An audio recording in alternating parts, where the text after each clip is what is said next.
নীলাদ্রিবাবু, একটা বিষয় মনে পড়লো যে যখন আমরা শুন্ডির রাজাকে দেখেছি, সেখানে একজন অত্যন্ত দুর্নীতিপরায়ণ মানুষবাবু, আপনারও মনে থাকবে, দুর্নীতিপরায়ণ একজন মন্ত্রী ছিল। সে বলেছিল, আগে মানুষগুলোর কাছে যা, গিয়ে আগে দেখ তারা কি চায়। সেটা যতক্ষণ না জানবি যে তারা কি চায়, ততক্ষণ পর্যন্ত তো সেই চাওয়ার পথটা বন্ধ করা যাবে না। ওই জন্যই কি পাড়ায় পাড়ায় গিয়ে এই এত হাজার কোটি টাকা বরাদ্দ করে প্রকল্পগুলো চালু করে এই দুর্নীতিগুলো খোঁজা, বা যেগুলো চাহিদা সেগুলো খোঁজা, এবং সেগুলো যাতে না পায় তার রাস্তা বন্ধ করা? না, আসলে এই পাড়ায় পাড়ায় সমাধানের উদ্যোগটা আমাদের চোখে আঙুল দিয়ে দেখাচ্ছে যে পাড়ায় পাড়ায় সমস্যা আছে, পাড়ায় পাড়ায় চুরি আছে, পাড়ায় পাড়ায় ধর্ষণ আছে, পাড়ায় পাড়ায় খুন আছে।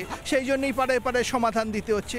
দেরিতে হলেও তৃণমূল কংগ্রেসের যে বোধোদয় হয়েছে সমস্যা আছে, এটাকে অত্যন্ত সাধু উদ্যোগ, আপনাদের এটাকে স্বাগত জানানো উচিত। কিন্তু বড্ড দেরি হয়ে গেছে, বড্ড দেরি। 15 বছর পরে হঠাৎ পাড়ায় গিয়ে সমস্যার সমাধান বুঝতে পারছে অবস্থা সঙ্গীন।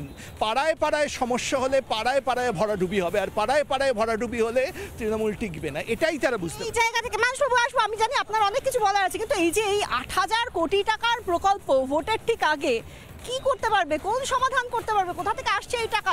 বারবার তো আমরা জানি, সবাই মুখ্যমন্ত্রী বলেন, অভিষেক বন্দ্যোপাধ্যায় বলে, কেন্দ্র টাকা দেয় না। কোথা থেকে টাকা আসছে, কে দিচ্ছে? দেখুন, সব থেকে বড় কথা, মমতা বন্দ্যোপাধ্যায়কে আমি মন থেকে ধন্যবাদ জানাই। আপনারা খালি মমতা বন্দ্যোপাধ্যায়ের সমালোচনা করেন। আমি মনে করি মমতা বন্দ্যোপাধ্যায় কার্যত এটা মেনে নিলেন পাড়ায় পাড়ায় সমাধানের মাধ্যমে, যে পাড়ায় পাড়ায় মনোজিতের মতো ধর্ষক রয়েছে, পাড়ায় পাড়ায় পার্থ চট্টোপাধ্যায়ের মতো দুর্নীতিবাজ মন্ত্রী রয়েছে, পাড়ায় পাড়ায় তৃণমূল কংগ্রেসের নেতারা মানুষের পকেটের ট্যাক্সের টাকা চুরি করে তাদের রাজপ্রাসাদ বানিয়েছে। কিন্তু মমতা বন্দ্যোপাধ্যায় 15 বছর ধরে এটা উপলব্ধি করতে পারেননি। উল্লেখযোগ্য বিষয়, 2026-এর ভোট যখন দোরগোড়ায়, মমতা বন্দ্যোপাধ্যায় বুঝতে পেরেছেন রণতরী পার হবে না।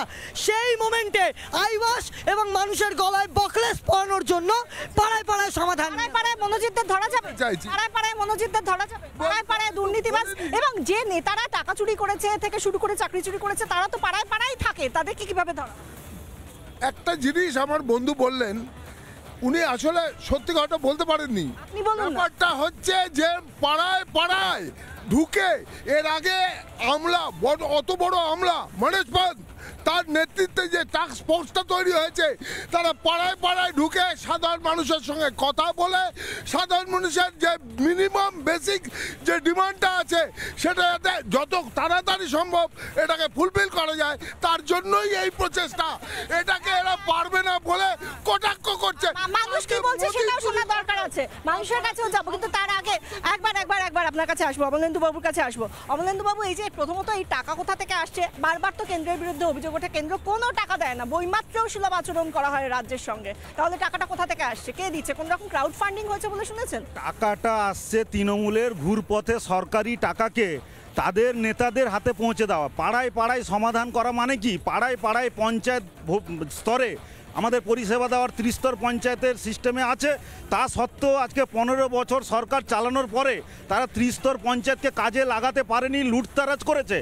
আর ভোটের আগে তৃণমূল কংগ্রেস যখন কেন্দ্রীয় সরকারের কাছে হিসাব দিতে না পেরে বিভিন্ন যোজনার টাকা ঠিকভাবে পাচ্ছে না চুরি করতে, তখন কি করছে? সরকারের টাকা চুরি করে তৃণমূলের পঞ্চায়েতের দলীয় নেতাদের হাতে, তৃণমূলের দলীয়, আরে মশাই, চোর স্লোগান কে তুলেছে? চোর স্লোগান আপনাদের শিল্পী মমতা ব্যানার্জি 21শে জুলাইয়ের চোর তুলে দিয়েছে স্লোগান।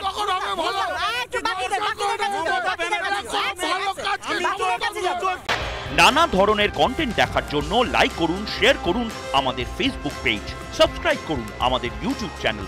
পাশাপাশি অন্যান্য ব্রেকিং নিউজের জন্য অবশ্যই চোখ রাখুন রিপাবলিক বাংলায়।